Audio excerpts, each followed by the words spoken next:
What is up, guys? Silver Warrior here, and I know it's been a while, but I'm finally doing another coin value video. This one is the value of a silver nickel. So as you can see, I bought many of them myself. The reason I buy so many is simply due to the fact that they can be picked up for near melt, which I'll explain in this video.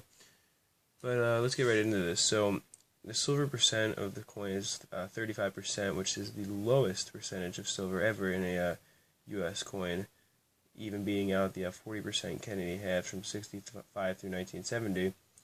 Now the current price of silver is $19.64 per troy ounce, making the melt value of this coin $1.11. This is one of the few coins actually that does not line up properly with the silver content in U.S. coins, like mercury dime, for example.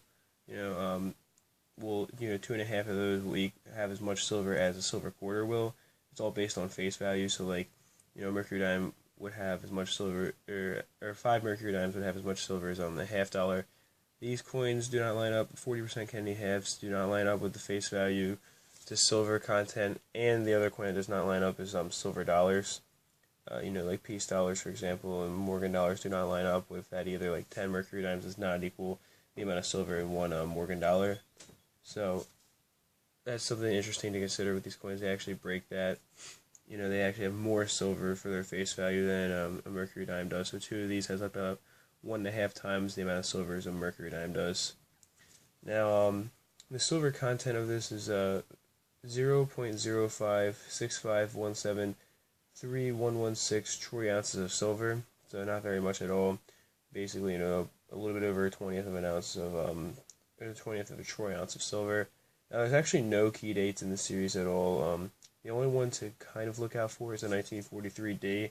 That's the rarest one. Now, if you want to consider key date just the rarest one in its own respective series, then the 43D is the key date. Although even with the high mintage itself, they could still be picked up for not too much above melt. None of them are really rare at all because they only made the silver nickel from 42 through 45, and in Philadelphia they didn't even make them through all the 42. So maybe ones from the 1942 Philadelphia silver nickels are a little bit rare, because even though they produce, they produced a lot more in 42 than for 43 at the Denver Mint. The silver ones aren't quite as common just because of the fact they didn't make them the whole year. But like I said, there's no rare silver nickels. And the big reason that I have bought so many, like I said before, is because they can be picked up near melt. And it's just a really cheap way to invest in silver. I've only ever picked up mercury dimes for under melt a few times. These, you can nearly always pick them up for under melt if you're looking hard enough, and really working on, the system, I guess you could say. Now, the average cost per roll, like for a roll of 40 of these, is around $45 through $50, which, like I was saying before, $45 is really nothing to pay, because you're paying, barely above melt value at all. I mean, I believe if you paid melt value for the roll, at $1.11 a coin, that would be, what, $44, I think, and 40 cents?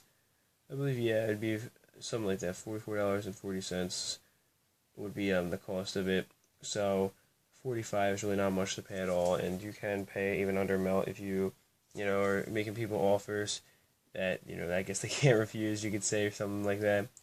And they are really a cheap way to invest in silver. But just to keep this video fast, I do hope you enjoyed it, and if you thought that any nickel from 1964 or before was silver, then I'm sorry to inform you that it's not. They only made them for World War II due to the fact that they needed nickel for shell casings. So I do hope that the video helped you out a little bit, though, and that is it for this one. Peace, love, much respect.